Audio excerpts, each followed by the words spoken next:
devastated. I was taking the furniture. You can go ahead. Hey, everybody, everyone. I hope y'all lean in like me just a little bit. Hey, y'all. It's your favorite host, Antonia, on Change Your Batteries with DFWI Radio. I have a special guest today, Mr. Myron Johnson. We'll continue to introduce him a little bit later on if you give me just a few moments of your time. Please remember that changing your batteries is all about changing your state of mind. This is generally a health and wellness platform because I have lupus and then I have a lot of other friends who have other illnesses as well. So we try to give some insight to healing and living life a lot easier. Let's say that.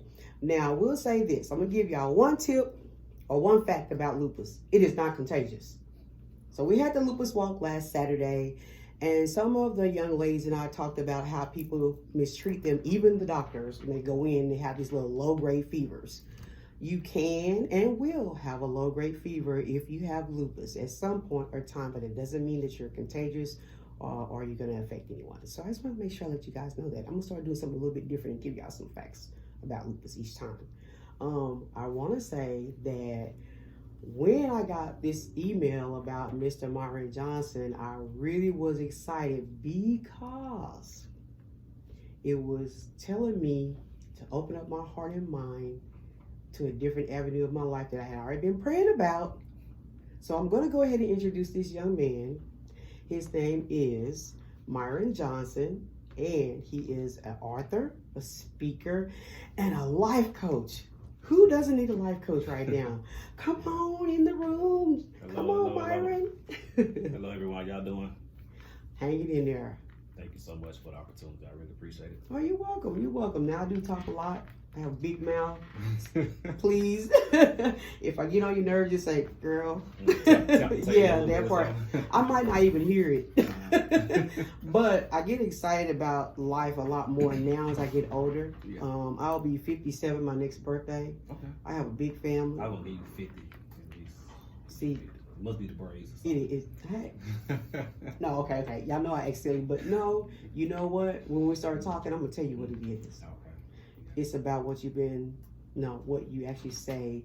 No, I don't want to say too much, but this is what I want to say. It's about letting go. Yeah.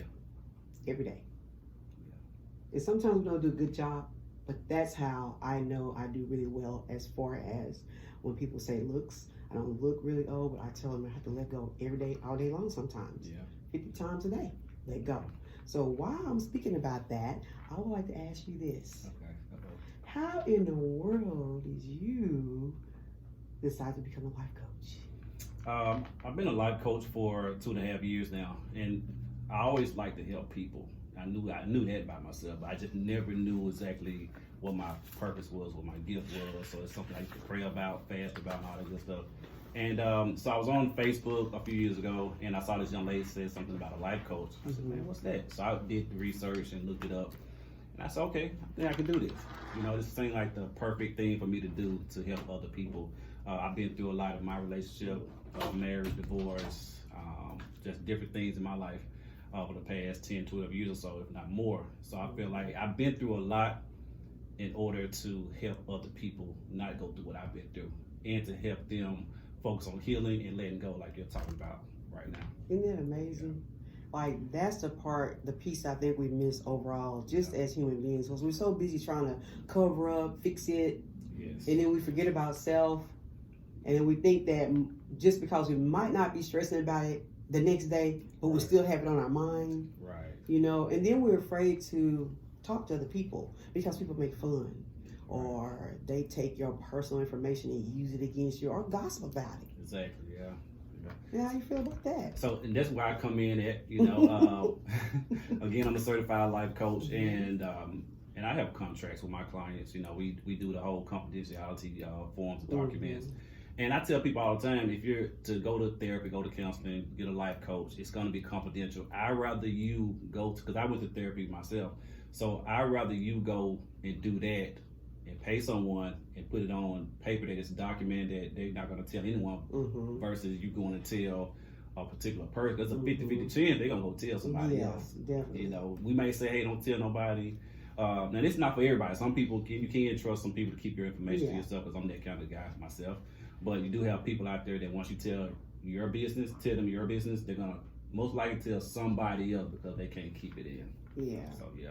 Well, I was going to ask you that because I kind of, have 2 pages of questions here, but we might not get to all of them, but just curiosity on a lot of stuff, First of all, I don't consider myself a life coach, but because I am a mom, a grandmom, a aunt, sister, whatever, I know that we're coaching somewhere and we're mentoring somewhere. And I won't say that I pretty much want to be a life coach. I think mine is more in health. Yeah.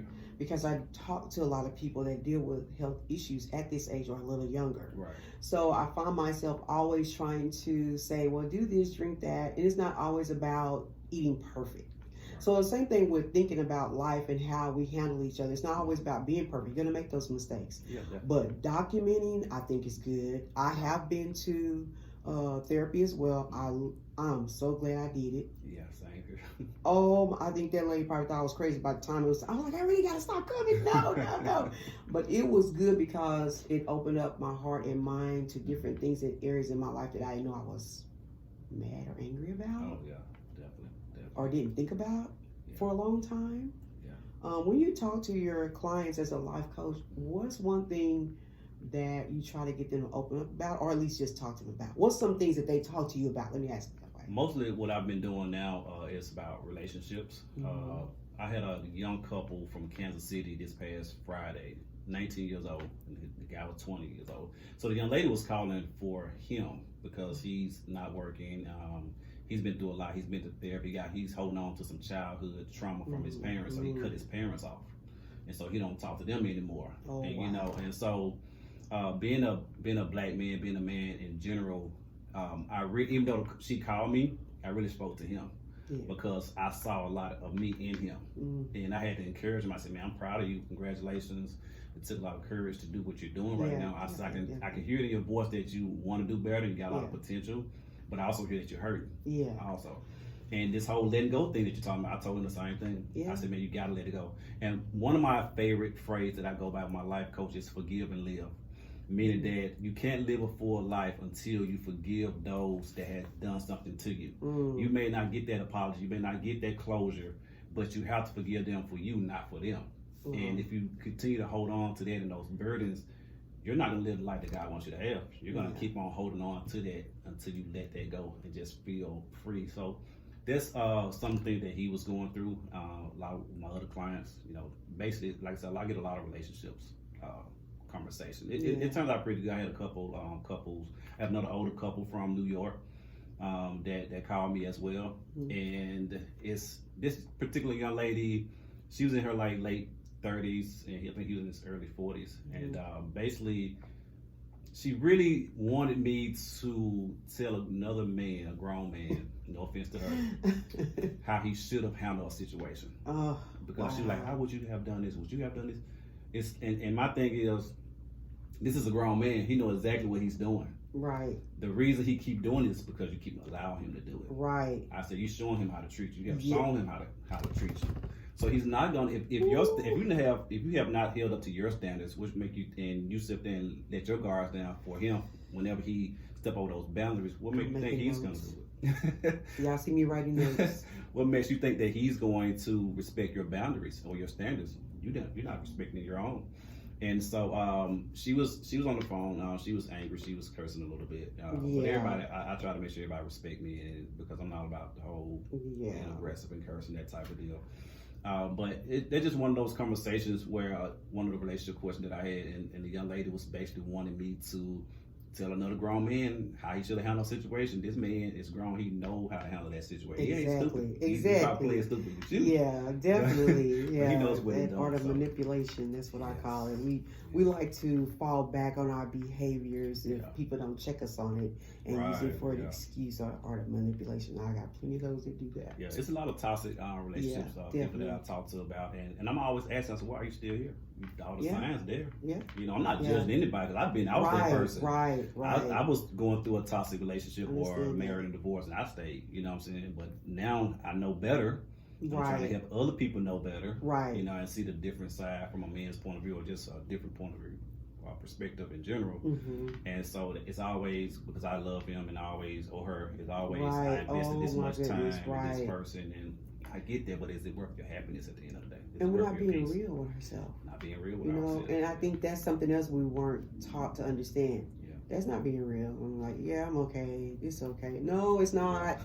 It's not okay. We're going to stop right now. Right, yeah. I was thinking about this on the way in, on some of my behaviors, and what might have caused me to get in certain situations or to stay in friendships or relationships with my friends and family for a long period of time. And I remember I would just in my head popped in and said, you have to learn how to say yes when you really need to say, when you said no, because you open up the door's opportunity. Oh, yeah. And then you have to learn how to say no when you keep saying yes.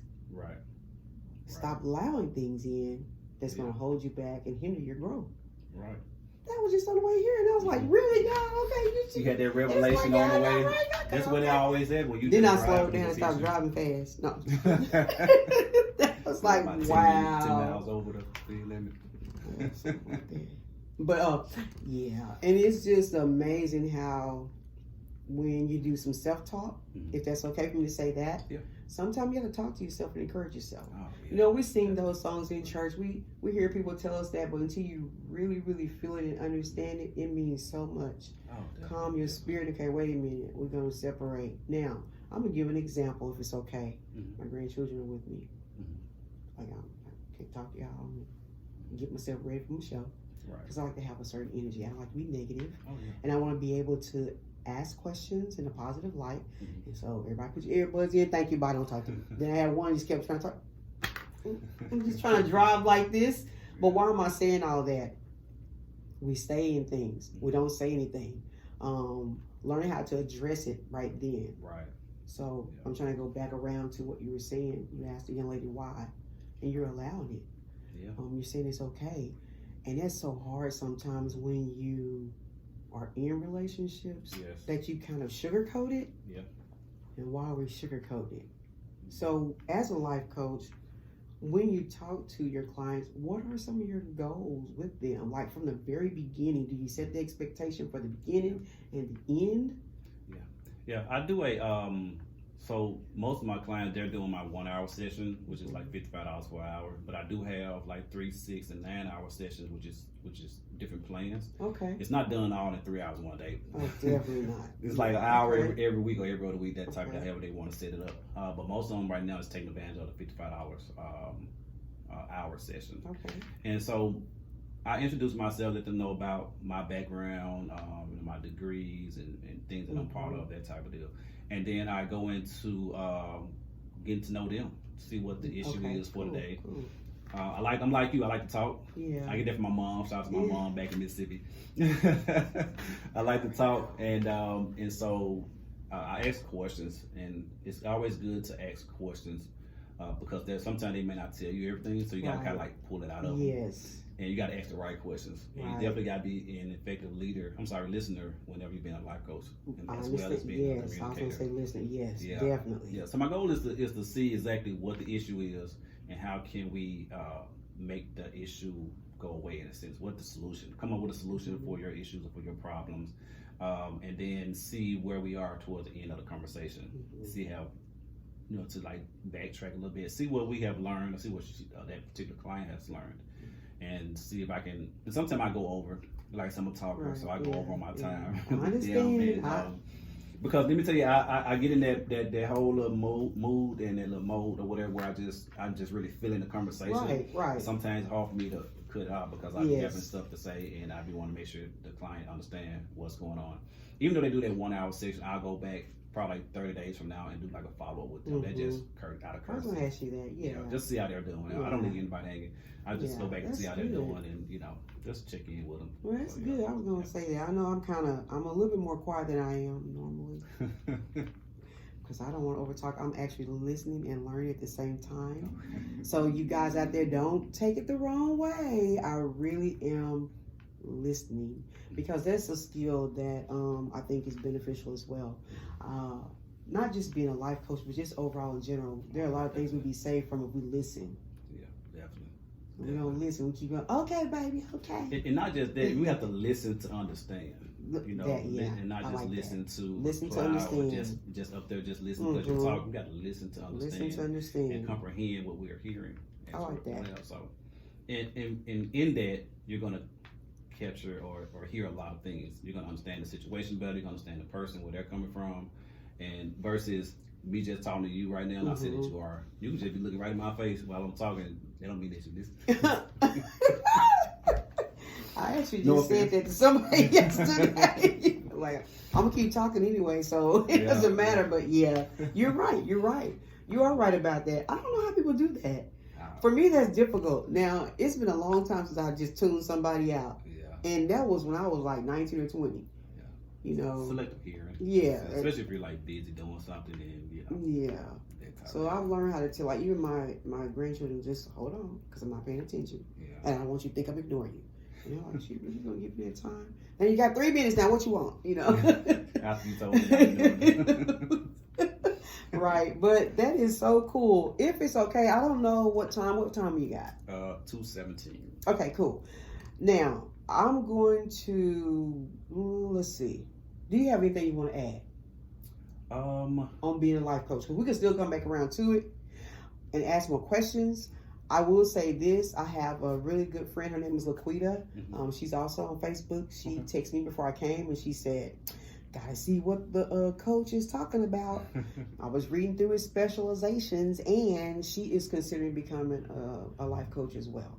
You know, she's trying to figure out what area she wants to specialize in. Help us with that part. How do you figure that out? So I just did a class last month on how to become a life coach. Oh, wait a minute. Girl, if you're not listening now, we need to do life coach. Okay. Thank you for joining. I see you on there. I'm going to write this down for us. I will text it in there later because that's going to be awesome. And I'm also in another area that deals with a lot of people. I just don't want to say it right now. Yeah. But yeah. I just did a class on classes. On how to become a life coach. Yeah, I got it on YouTube. It's I'm actually talking through a PowerPoint presentation, so it's not just I'm giving you some papers or forms. I'm actually talking you through the whole step on there. So I got it saved right now. Of course, everybody had to pay a fee, that type of thing. But it was great. It was very great. We pay for everything else. Yeah. I'm sorry, I had to say that. No, I mean, tell the truth. But yeah, I did a class on how to become a life coach.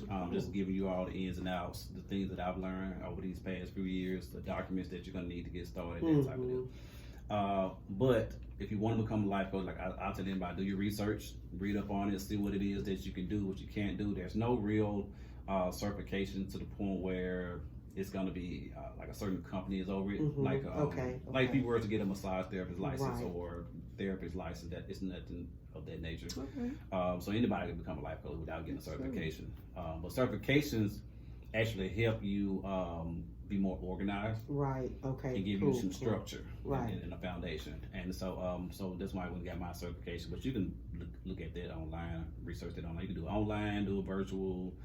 They got one that's self-paced. Just have to look that up. And just decide on, like you just said, what your niche is, which route, direction you want to go in. I feel like I can do some of everything, so I don't have like a certain niche. So I can help relationship, divorce, because I've been through all that, domestic violence, all that stuff. I've been through all that, so I know I don't have a certain niche. But yeah, I'm sorry. Those are good ones. Yeah. So I just and that's why my specialization on my website lets you know what I can assist with, because I've been through it and got out of it, thank God.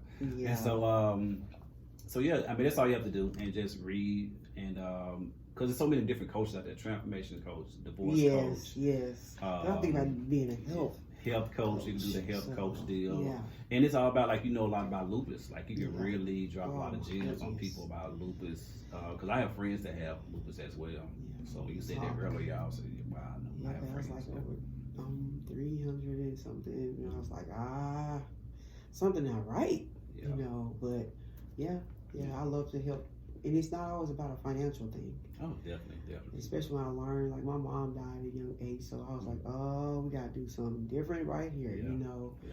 But listening, helping, understanding, researching. Yes. So definitely do that. But the classes still, Yeah. I'm a big kid when it comes to learning. I need a class. I need somebody to guide me. Yeah. So can you go ahead and give us your information so we can get that and jot it down, and we need to contact. So how do we contact? Yeah. So if anyone looking for a life coach or need one, you can go to my website, myronjthecoach.com. If you looking or interested in how to become a life coach, you can email me at info@myronjthecoach.com. So myronjthecoach.com and info@myronjthecoach.com. And we'll get that again toward the end of the show. And thank you very much. Now, I know we talked a lot about being a life coach. I believe that everything so far that you're doing, even being an author, Yes. as well as, let me see what else you got. Speaking, because you're speaking now. Yes. It all is tied together. To me, Yes. in my head, that's how I see it. Yes. So give us some insight on how you, or what made you decide to become an author. Like, what happened? What was a big thing that just light bulb went off? Say, you know what, I'm gonna write about this. I've been waiting for this. I tell my friends I'm gonna tell this story to the world, like to the masses. Here we go. So I was married for 3 years and have been divorced for 4 years now. We was together for 7.5 total. We got a daughter together. She has a son. And so I got out of that divorce in December 2016. Probably several months later, something just spoke to me, and the title of my book is called Married, Divorced with God. Mm-hmm. And it's on Amazon, by the way, so go get it. Married, Divorced with God. And I've got a lot of great reviews from it. Reviews I really wasn't expecting, to be honest with you. I never planned on becoming an author. And that's what I like about life and about God. You just never know what you're going to be doing from 1 year to the next, Right. 1 month to the next. Right. Never thought I'd be an author. And so back in 2017, like I said, I already had the theme of the title of the book. Back in 2017, around about July time frame came. I was asleep. I kid y'all not. I'll tell the story about it. Anyway, I was to tell on this. Okay, You guys go will be the ahead. first to hear it. We're the You guys will be first. to hear it. Okay, we're the first. That's a good one. That's a number one on this show. Yeah, I told Okay. my close circle, but to tell everybody on Yeah. this. But anyway, I was asleep one night and God just spoke to me at 3 something in the morning, told me to get up and write my book. I've been putting it off. But at the time when he gave me the title of the book years ago, I told God, I don't want to write this book until wow. I'm healed, until I'm better, Yeah. until I'm in a place to write it. And I've told this story so many times about my marriage, about my life, but to see it on paper was a different thing for me. It was part of my healing process. Mm-hmm. And he told me to write my book, and I just got up, got my laptop, and I started writing like 5 pages that night. I was just writing 5 pages. That same voice came like a few days later, a week later, said the same thing. At that time, I was like, man, I'm sleeping, I'm tired, I don't like getting up. I'm like, get up, writing no book. I understand. I understand. But guess what? I got up, grabbed my laptop, and wrote 5 more pages. Okay. And so it took me about 3 or 4 months to get through the book. And I finally got through it. Finally gave it to my editor, my publisher, and everything, and did the graphics for it. Mm-hmm. I was very patient with it. It was some things that came up that years ago would have really struck my nerve. Yes. But when you grow and you do Yes. better and you work on yourself, that type, it gets better. And so, so my editor, Tara Stevenson, shout out to her. Stevenson Publishing Company, she got my book together for me, put everything together for me. I came with my own chapters, and over the years, for like 3 years straight, if you're on Facebook, you got Facebook memories, and on Facebook memories, I was like, I was saving. I had some good Facebook statuses. I'm like, man, it's some deep stuff right here. So let me save this and put it in my phone. I never knew I was saving those though. I don't know why I just started saving it to my phone. I never knew why I was saving, but guess what? Those quotes and those Facebook status that I had over years, it came in handy. They're in my book too. Yeah. So I was saving them for my book, not knowing that I was saving them for my book. So when you read my book, before each chapter, you'll see like a quote or statement before you read the book. And so that's the story. I just came with my idea too now. Huh? I just came with a book name now. What you got? Hey. They can't hear it right now. Oh yeah, okay. I'll tell you in private. I'll tell you in private. Oh yeah, I did just now. Yeah. And you said it, but y'all weren't listening. They ain't catch it. I didn't even catch it. I didn't even catch it.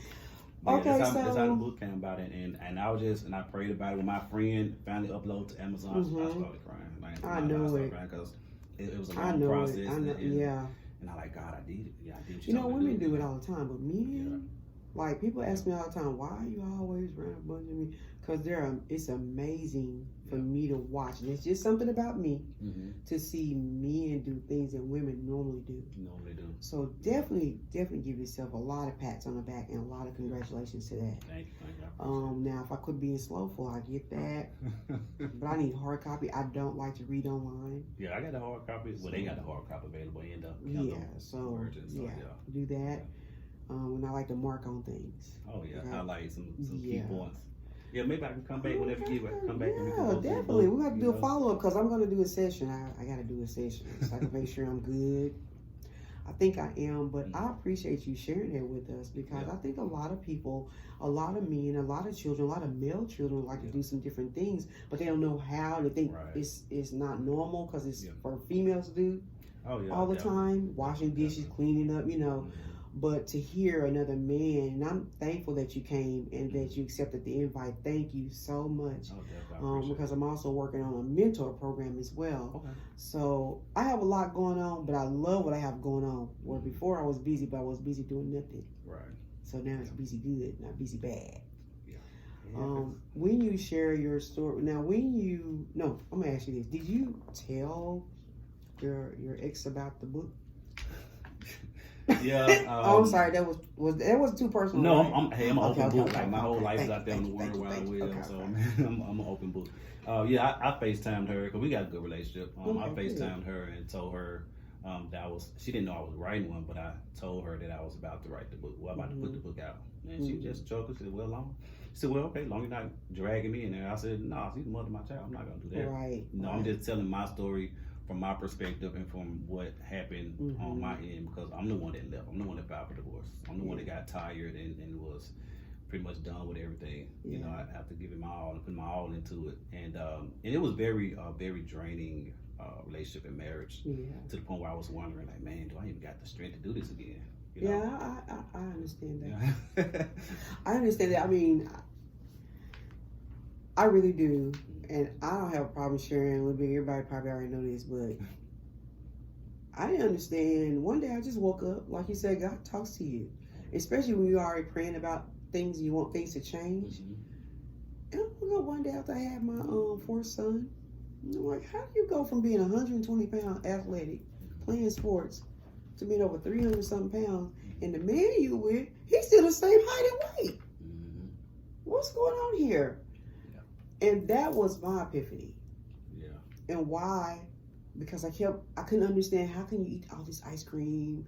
You know I'm gaining weight, and you go buy a gallon, and then so it's just things started coming into play that made me realize I wasn't paying attention to Tony.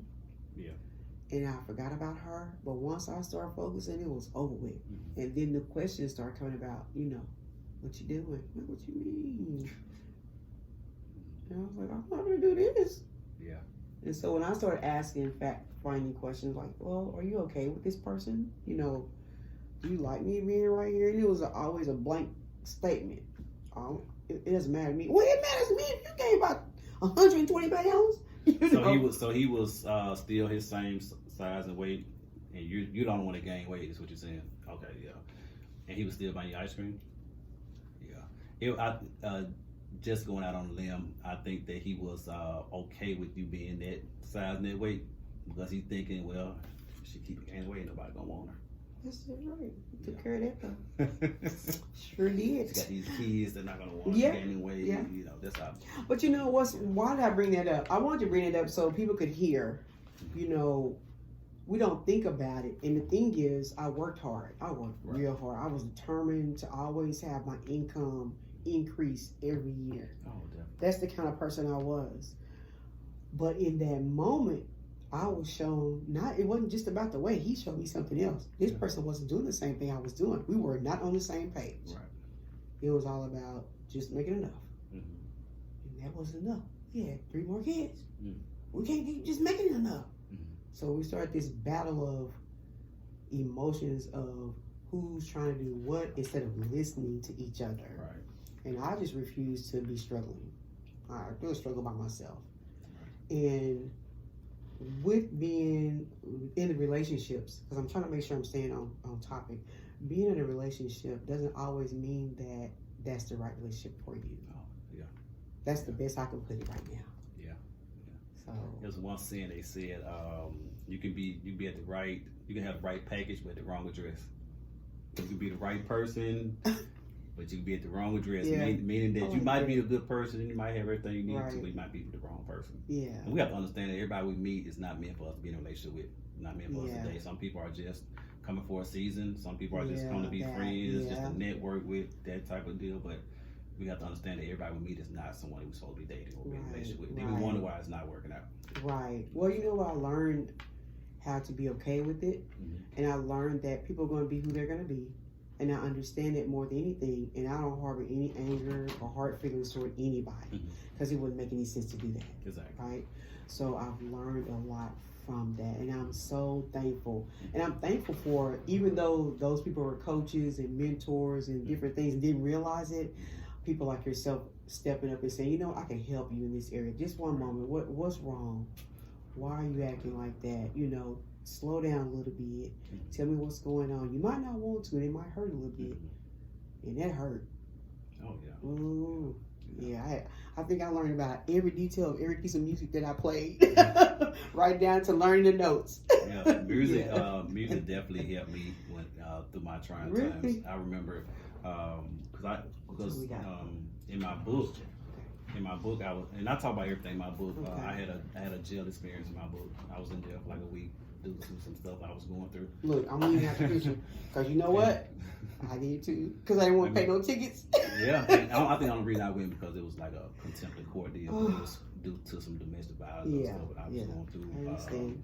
And it was both physical and verbal. And when I finally got out, that was my last straw. Yeah. Like, let me tell you something. You have